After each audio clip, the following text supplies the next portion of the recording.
میرے بھائی حضرت صالح علیہ السلام کی قوم، حضرت صالح نے تبلیغ شروع کی تو کہنے لگے پہلے معجزہ دکھاؤ. جی آج جو لوگ معجزے مانگتے آج بھی لوگ کرامتے اور معجزے، اللہ معاف کرے جو چیزیں معجزہ تو ہو نہیں نہ سکتا، لیکن آج بھی لوگ، آپ یقین کریں، کہتے ہیں یہ بڑی نمازیں پڑھتا ہے تو پھر بخشا کیوں نہیں گیا، پھر کیوں نہیں منو سلوا کیوں نہیں اترا اس کا، پھر میں بھی اسی طرح ہوں، کیا اس کے اندر خوبی آ گئی؟ مولوی بھی ویسے ہی ہے، سوری بھی ویسے ہی ہے، لوگ مان نہیں رہے، لوگ دلیلیں مان نہیں رہے، ابھی بھی لوگ بحث نہیں کرتے. کیا فرق آ گیا جی؟ ویسے ہی ہیں سارے. اللہ تعالیٰ سے ڈرنا چاہیے. ہمیں سامنے والے کی طرف دیکھ کر صحیح ہونے کا حکم نہیں ہے، ہمیں اپنی اصلاح کا حکم ہے. اپنی طرف دیکھ کے اپنے آپ کو ٹھیک کر دے کر الزام لگا کے گزر جانا، اس کا کوئی مطلب سنو اور یاد رکھو. حضرت صالح علیہ السلام سے کہنے لگے پہلے معجزہ دکھائیں، تو حضرت صالح علیہ السلام نے فرمایا اونٹ کہاں سے پیدا ہوتے ہیں؟ کہا اونٹنی کے بطن سے. فرمایا آؤ میں تمہیں پہاڑ کے اندر سے اونٹنی پیدا کر کے دکھاتا ہوں. کہاں سے؟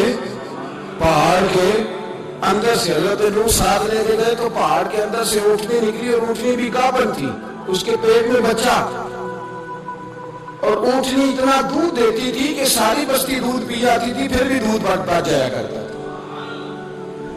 لیکن حضرت نوح علیہ السلام نے فرمایا تم نے دیکھ تو لیا یہ اسے، یہ جتنا دودھ دے گی روٹی بھی اتنی کھائے گی. ایک دن تم سارے پانی پیو گے، ایک دن یہ سارا پانی پیا کرے گی. ایک دن تم سارے باقی جانوروں کو گھاس کھلاؤ گے، ایک دن یہ اونٹنی. اونٹنی کا نام کیا؟ ناقۃ اللہ، اللہ کی اونٹنی. کس کی اونٹنی؟ نام کیا ہے؟ اللہ کی. یہ اللہ کی اونٹنی ہے. تو حضرت نوح علیہ السلام کی اونٹنی فرمایا اس کی بے ادبی نہ کرنا. باز نہیں آئے لوگ، باز نہیں آئے. کہنے لگے جی دودھ دینا تو ٹھیک ہے، پر یہ جو سارا پانی پی جاتی ہے نا یہ صحیح نہیں، یہ جو ساری گھاس کھا جاتی ہے یہ نہیں ٹھیک. دودھ دینا تو ٹھیک ہے پر یہ نہیں صحیح. آپ نے فرمایا اسے کچھ نہ کہنا، اللہ کی اونٹنی ہے. میں کہا کرتا ہوں ان لوگوں نے ناقۃ اللہ کی بے ادبی کی. حضرت نوح علیہ السلام کی اونٹنی کی ٹانگیں کاٹ دی، صالح علیہ السلام کی. اور دیکھو اللہ بڑا بے نیاز ہے، اگر پیدا کرنا جانتا ہے تو حفاظت کرنی نہیں جانتا. لیکن رب کریم نے فرمایا نہ کرنا. انہوں نے ان کے پیر کاٹ دیے، کانوں پہ چھریاں لگائیں. اونٹنی جب مر گئی، اونٹنی اللہ تبارک و تعالیٰ کی اونٹنی جب مر گئی تو حضرت صالح علیہ السلام کی قوم پر رب کریم نے زلزلہ بھیجا. اذا زلزلت الارض زلزالها. جب زلزلے آئیں گے اور جب ان کا زلزلہ آنا ٹھہر، زلزلہ آتا ہے نا، کیا کرتی ہے قوم؟ لا الہ الا اللہ، لا الہ الا اللہ کرنے جاری ہو جاتے ہیں. بلکہ ایک دفعہ ایسا بھی ہوا کہ مسجدوں میں اعلان ہونے لگے زلزلہ آ رہا ہے. جو فجر کے لیے نہیں اٹھے زلزلے کے لیے وہ بھی اٹھ گئے. جن کا دعویٰ ہے نا میری سویرے آنکھ نہیں کھلتی، ان کی لگی نہیں کتنے گھنٹے، بعد میں بھی نہیں لگی. ٹی وی پہ اعلان ہوتے رہے کوئی نہیں آ رہا سو جاؤ چپ کر کے، لیکن آنکھ لگی. موت سے تو ڈرتا ہے، اللہ سے ڈرتا ہی نہیں. موت کا خوف ہے، رب کا نہیں. زلزلہ آیا، ساری قوم تباہ ہو گئی. بتاؤ اگر ناقۃ اللہ کی گستاخی ہو تو اللہ ناراض ہو جاتا ہے، اور اگر اولیاء اللہ کی ہو، اگر اولیاء اللہ کی ہو تو رب ناراض نہیں ہوتا.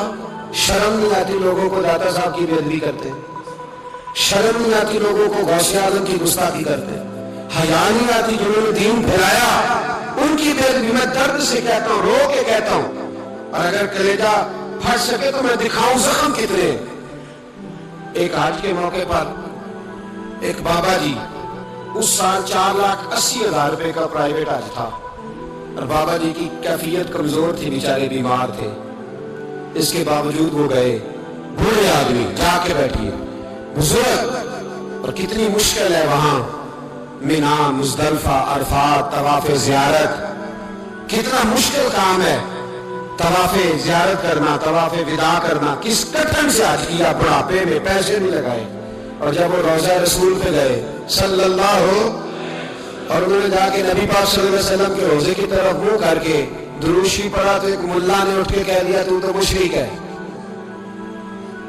تو میری روح کانپی. میں نے کہا تجھے شرم نہیں آئی، حیا نہیں آئی؟ اس کی عمر دیکھ، کس بڑھاپے میں کہاں سے چلا، کہاں آیا. یہ مشرک ہوتا تو کسی مندر میں جاتا، یہ مشرک ہوتا تو کسی گرجے میں جاتا، یہ مشرک نہیں، یہ مومن ہے، اور یہ وہ والا مومن ہے جس کے سینے میں دل جب دھڑکتا ہے تو خالی دھڑکتا نہیں، ساتھ وہ محمد عربی پہ درود و سلام بھی کرتا ہے۔ شرم نہیں آتی لوگوں کو؟ اتنی بڑی گستاخی کرتے جو روضہ رسول پہ آیا مشرک ہے۔ میں نے ایک مولوی کو صاف صاف کہا تھا، میں نے کہا اگر میں مشرک ہوں تو نکالو، مشرک کا داخلہ تو یہاں ویسے ہی منع ہے۔ شرم نہیں آتی؟ اپنی زبان کا ایک پاس کرو کچھ۔ اتنا ظلم، اتنی بڑی فرقہ واریت امت میں، اتنا امت کو تقسیم کرتے ہو، تمہیں شرم نہیں آتی؟ جہاں سے اتحاد کا پیغام دینا چاہیے وہاں سے تم لوگوں کو فرقے کا پیغام دیتے ہو، ایک مخصوص فرقے کی تبلیغ کرتے ہو۔ خدا را تو میں کہہ رہا ہوں ناقت اللہ کی بے ادبی پہ عذاب آتا ہے، تو اولیاء اللہ کی بے ادبی پہ نہیں آتا۔ دادا صاحب سارے دن کی تبلیغ کرتے رہے، ایک آدمی لوٹ کے کہہ دیا جناب وہ تو شرک کا اڈا ہے، تو رب کریم ناراض نہیں ہوتا ان باتوں سے؟ ہمیں خیال کرنا چاہیے، اللہ سے ڈرنا چاہیے، ان چیزوں سے عذاب آتا ہے اور آ رہا ہے۔ اللہ تعالیٰ ہمیں محفوظ فرمائے۔ اللہ ہمیں اس سے، قوم لوط پہ بھی عذاب آیا، ہم جنس پرستی، مرد مردوں سے بدکاری کرتے۔ حضرت نوح نے سمجھایا کہ یہ کام درست فطرت کے خلاف ہے، یہ کام درست نہیں۔ جب انسان یہ کام کرتا ہے تو زمین اور آسمان کانپتے ہیں۔ اب میں کیسے کھول کے بتاؤں، میرے پاس اعداد و شمار ہیں کہ پاکستان کے اندر اس کام کی کیفیت کیا ہے اور کس طرح کر کے لوگ، میں تو رونا روتا رہتا ہوں داڑھی کا۔ لوگ کئی دفعہ کہتے ہیں حضرت صاحب پہلے بھی آئے تھے تو داڑھی کی بات، پھر بھی آئے تو داڑھی کی بات، تو میں رونا روتا ہوں۔ اس لیے روتا ہوں کہ جو کلین شیو نوجوان ہوتا ہے وہ امرت کے حکم میں ہے، اس پر وہی حکم لگتا ہے جو عورت پہ لگتا ہے۔ اس کے ساتھ مرد کا اٹھنا بیٹھنا اسی طرح ناجائز ہے جس طرح عورت کے ساتھ۔ حضرت جنید بغدادی رحمت اللہ تعالیٰ علیہ کے سامنے ایک شخص نے کہا وہ کتنا خوبصورت نوجوان جا رہا ہے، تو آپ فرمانے لگے تو حافظ قرآن نہیں؟ کہا ہاں۔ فرمانے لگے کہ آپ نے حفظ کی خیر منا۔ وہ شخص کہتا ہے میں نے اس بغیر داڑھی والے کلین شیو نوجوان کو بری نظر سے دیکھا، مجھے قرآن پاک ہی بھول گیا، سارا قرآن پاک بھول گیا۔ اور کتنے سال میں دعائیں کرتا رہا، بیت اللہ کے طواف کرتا رہا، میں یاد بھی کرتا تو نہیں ہوتا۔ کیسے اب تو ہمارا ناک کہاں بیوٹی پارلر سے ہو کے آتا ہے، ہم کسی اور کو کیا پیغام دیں؟ وہ پیغام، وہ نظام، وہ طریقہ کار جس کا حکم تھا شریعت میں، قوم لوط پر عذاب آیا۔ صحیح بیٹھتے ہوں گے بچے جو موٹر سائیکلوں میں بیٹھتے ہیں، میں نے گجرانوالہ کی سڑکوں پہ بچوں کو، نوجوانوں کو جو تماشے کرتے سرے عام دیکھا ہے تو مجھے ڈر لگتا ہے۔ اور کوئی روکنے والا نہیں، شوگر ہو رہا ہے، ہنس رہے ہیں، اور سامنے عورتیں بھی ہے، سب ہو رہا ہے۔ کتنی تکلیف کی بات۔ حضرت نوح کی قوم یہ کام کرتی تھی، قرآن پاک نے بیان کیا ہے۔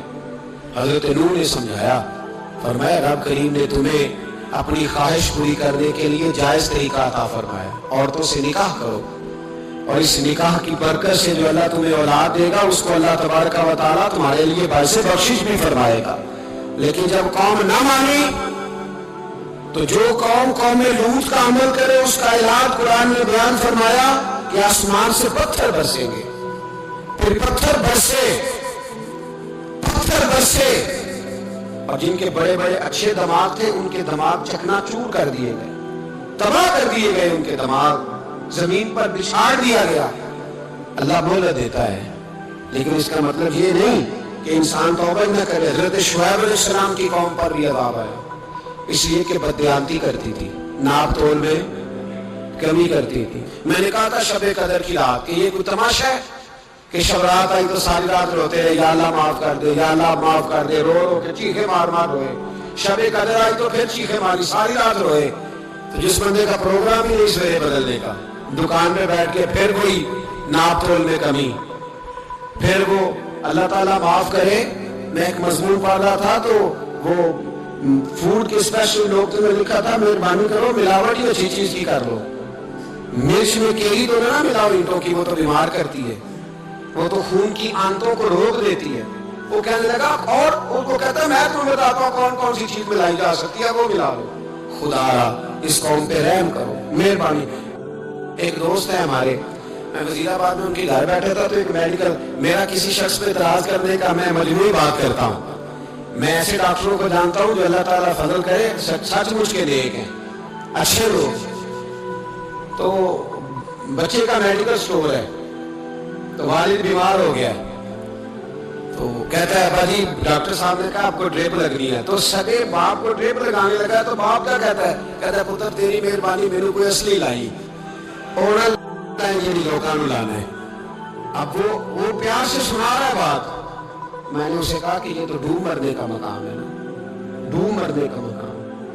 جس ملک کے اندر دوائی بھی صحیح نہ بکے، اصلی نہ ملے دوائی بھی، اور پھر وہ قوم کہے کہ ہم نے تو پورے روزے رکھے، ہم نے تو بڑا صدقہ اور خیرات کیا، دوائی بھی اصل نہ ملے.